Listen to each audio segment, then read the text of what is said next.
Hello मेरे बच्चों, कैसे हो। तो चलिए आज पढ़ते हैं male reproductive organs. Male reproductive organs अगर आपको पढ़ना है तो पहले आपको अच्छे से डायग्राम लर्न करनी पड़ेगी। तो सबसे पहले ये है एक oval shape structure which is called as testis. And ये जो टेस्टिस है ये एक पाउच और बैग लाइक स्ट्रक्चर के अंदर मिलता है जिसे बोलते हैं स्क्रोटम। एंड ये एब्डोमिनल एरिया से बाहर होता है to maintain the temperature of the testis.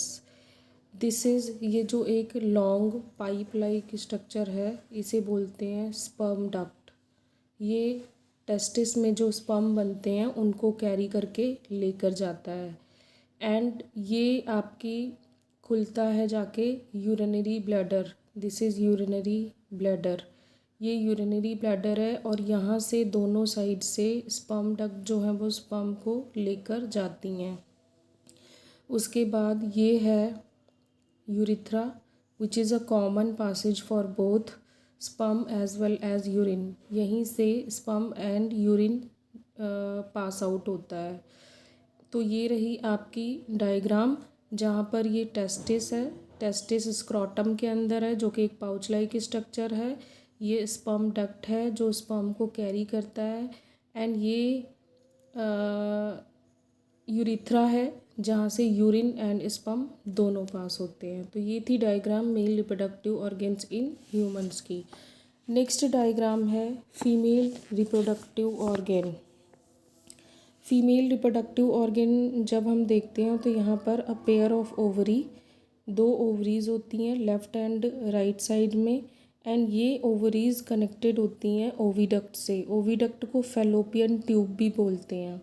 जो एवरी मंथ जो एग की फॉर्मेशन होती है ओवरी के अंदर that will pass to the oviduct. यहाँ पर जो एग रिलीज़ होंगे, अच्छा, release of egg by the ovary is called ovulation. अब ओवुलेशन से एग रिलीज़ हो जाएगा एंड वो एग जाएगा ओविडक्ट और फैलोपियन ट्यूब में जहाँ पर वो वेट करेगा for the sperm to come and fertilise it और फ्यूज़ विद इट। इसके बाद अगर फर्टिलाइजेशन हुई है तो जाइगोट बन जाएगा। जाइगोट जो है वो कुछ सेल डिवीज़न करके उसके बाद यहाँ पर इम्प्लांट हो जाएगा यूटेरस के अंदर। ये आपका पियर शेप स्ट्रक्चर है। यूटेरस सिंगल यूटेरस होता है जो इन्वर्टेड पियर शेप स्ट्रक्चर है जिसकी, ठीक है। ये एक सिंगल यूटेरस है, two ovaries, two fallopian tube and single uterus is there. This is the cervix which is also called as birth canal. ये सर्विक्स है, इसे बर्थ कैनाल भी बोलते हैं क्योंकि after the completion of 9 month baby का birth इसी cervix से होता है, यानी कि बर्थ कैनाल से होता है। And this is the opening. Birth canal जो है और सर्विक्स है वो ओपन होती है यहाँ पे इस पार्ट में, that is called as vagina, right. तो this is female reproductive organ in human. अब यहाँ पर एक और प्रोसेस होती है फैलोपियन ट्यूब के अंदर जिसे बोलते हैं फर्टिलाइजेशन। बेटे फर्टिलाइजेशन का मतलब होता है जो एग ओवरी ने रिलीज़ किया है अगर उसके साथ स्पर्म जो है वो फ्यूज़ हो जाए तो this process is called as fertilisation. और पहला इवेंट होता है ओवुलेशन। ओवुलेशन का मतलब है release of the egg by ovary.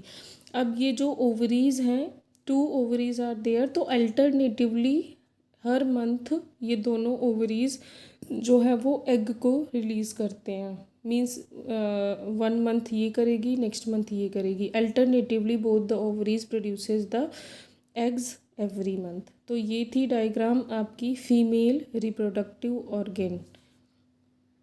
Dear students, ये है डायग्राम ह्यूमन स्पर्म की जिसके 3 पार्ट होते हैं। This is the head, this is middle piece and this is tail. Head के अंदर न्यूक्लियस होता है एंड एंजाइम्स होते हैं जो फ्यूज़न में एग के साथ हेल्प करते हैं। ये मिडल पीस होता है, इसके अंदर काफ़ी सारे माइटोकॉन्ड्रिया होते हैं to provide the energy. And ये टेल होता है, इस टेल की हेल्प से जो ह्यूमन स्पर्म है वो मूवमेंट करता है टूवर्ड्स द एग। एग की तरफ फ्लोट करता हुआ, मूव करता हुआ जाएगा ये स्पर्म। तो 3 पार्ट हो गए, head, middle piece, tail. Tail का क्या काम है? इसको मूवमेंट प्रोवाइड करना।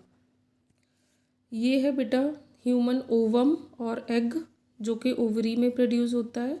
तो ये बहुत ही सिंपल सी डायग्राम है। देखिए यहाँ पे एक ये प्रोमिनेंट न्यूक्लियस होता है और ये आपका मेम्ब्रेन है और ये साइटोप्लाज्म फिल्ड है। तो जो स्पर्म है वो इसी में फ्यूज़ होता है एंड स्पर्म का जो न्यूक्लियस है इस न्यूक्लियस के साथ फ्यूज़ हो जाता है। तो this process of fusion of egg with sperm is called as fertilization. What it is called as? Fertilization.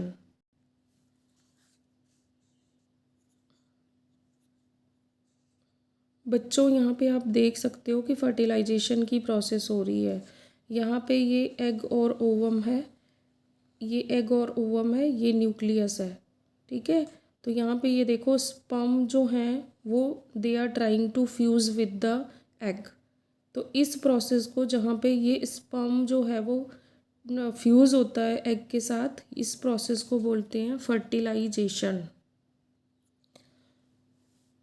बच्चों जो नेक्स्ट प्रोसेस है वो डेवलपमेंट ऑफ एम्ब्रियो। अब यहाँ पे देखिए ओवुलेशन की प्रोसेस हुई है, यानी कि एग रिलीज़ हो गया है और एग जो है वो मूव करके यहाँ पे आ जाता है फैलोपियन ट्यूब में एंड यहीं पे स्पर्म आता है इस वाले पासेज से। स्पर्म एंड एग की फ्यूज़न जब हो जाती है तो जाइगोट की फॉर्मेशन होती है। Then the formation of zygote is there और ये जो जाइगोट है ये मूव करता हुआ फैलोपियन ट्यूब में आगे बढ़ता है। तो यहाँ पे देख सकते हैं आप कि जो जाइगोट है एक सिंगल सेल है, बट जैसे जैसे वो मूव करता है तो 4 सेल्स बनती हैं। यहाँ पे आप क्लियरली देख सकते हो, यहाँ पे आप क्लियरली देख सकते हो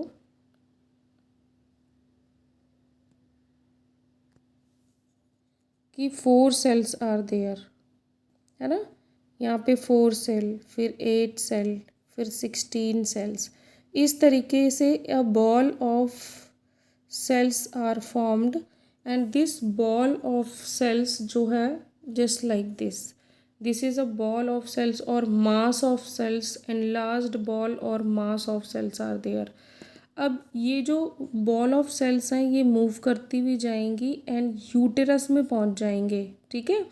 एंड यूटेरस में जाके ये जो बॉल ऑफ सेल्स हैं ये इस वाली लाइनिंग से चिपक जाएंगे, यानी इसके अंदर एम्बेडेड हो जाएंगे। अब ये लाइनिंग कौन सी है बेटे? एंडोमेट्रियम, वो लाइनिंग जिससे जाकर बॉल ऑफ सेल्स चिपक जाती हैं यूटेरस के अंदर मास ऑफ सेल्स, इसको बोलते हैं एंडोमेट्रियम, ठीक है। ये जो एंडोमेट्रियम है ये इस डेवलपिंग एम्ब्रियो को न्यूट्रिशन प्रोवाइड करेगा। ये क्या है? एम्ब्रियो। अभी जब ये इस वाली स्टेज में आ गया है, इतनी नंबर ऑफ सेल्स बन गई हैं, तो now this is called as embryo और ये एम्ब्रियो जो है वो यूट्रस की वॉल से एम्बेडेड हो जाएगा, यानी कि उसमें चिपक जाएगा in order to get the nutrition. And one more function of this endometrium, ये कुशन की तरह एक्ट करेगा, यानी कि ये जो है प्रोवाइड करेगा surface for the embryo to stick here, right. तो इस तरीके से क्या होता है? जाइगोट फॉर्मेशन होता है एंड डेवलपमेंट ऑफ एम्ब्रियो होता है फ्रॉम द जाइगोट। ये रहा बॉल ऑफ सेल्स एंड यहाँ पे आप देख सकते हो कि किस तरीके से जो है डेवलपिंग एम्ब्रियो जो है वो एम्बेडेड हो गया है with the wall of uterus. ये यूट्रस की वॉल है, ये डेवलपिंग एम्ब्रियो है ना, और यहाँ पे आके ये चिपक गया है। ये तब तक ऐसे एंडोमेट्रियम से न्यूट्रिशन लेता रहेगा जब तक कि प्लेसेंटा फॉर्मेशन नहीं हो जाता। तो आई होप कि बच्चों this diagram is clear now for you, the development of embryo. Next है इन विट्रो फर्टिलाइजेशन। ये वाली प्रोसेस कब होती है बेटा? जब when any couple is not able to reproduce naturally, तब इन विट्रो फर्टिलाइजेशन की टेक्निक अप्लाई करते हैं। Because some women can not bear babies, कुछ वुमेन्स ऐसी होती हैं जो बेबीज़ को नेचुरली बियर नहीं कर सकती, यानी फर्टिलाइजेशन प्रोसेस नेचुरली उनमें नहीं हो सकता, या फिर many other reasons are there कि sperm is not able to reach the egg for fertilization. तो इस केस में जो डॉक्टर्स जो टेक्निक फॉलो करते हैं that is called as IVF, in vitro fertilization. बेटे विट्रो का मतलब होता है इन लेबोरेटरी कंडीशन, यानी कि फर्टिलाइजेशन नेचुरली नहीं होगा, लेबोरेटरी कंडीशन में होगा, जहाँ पर एग फर्टिलाइज करते हैं outside the body of the female. Egg is fertilized outside the body of the female. यहाँ पे मेल से स्पर्म एंड फीमेल से एग ले लिया जाएगा एंड उसको आउटसाइड जो है लेबोरेटरी फ्लूइड मीडियम में लेबोरेटरी के अंदर फ्यूज़ करवाएंगे एंड जाइगोट की फॉर्मेशन होगी। तो यहाँ पे 2 to 6 डेज़ का जो जाइगोट बनेगा उसको देन ट्रांसफ़र करेंगे मदर्स के वुम्ब में या मदर्स के यूट्रस के अंदर। तो यहाँ पे कंप्लीट डेवलपमेंट जो है बाद में बच्चे का यूट्रस के अंदर होगा and baby is born like other normal babies. अब यहाँ पे जो बेबीज़ हैं, इस तरीके से जो बेबीज़ प्रोड्यूस होते हैं उन्हें टेस्ट ट्यूब बेबीज़ कहते हैं।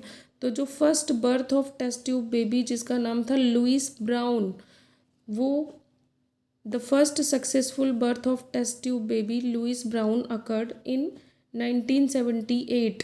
सबसे पहले 1978 में प्रोड्यूस हुआ था। एंड रॉबर्ट जी एडवर्ड जो कि एक फिजियोलॉजिस्ट हैं जिन्होंने IVF जो टेक्निक डेवलप किया, उनको इस चीज़ के लिए बेटा क्या हुआ, then he is awarded with the Nobel Prize in Physiology or Medicine in 2010। तो this is the process of in vitro fertilization। So I will cover the next topics in the next video।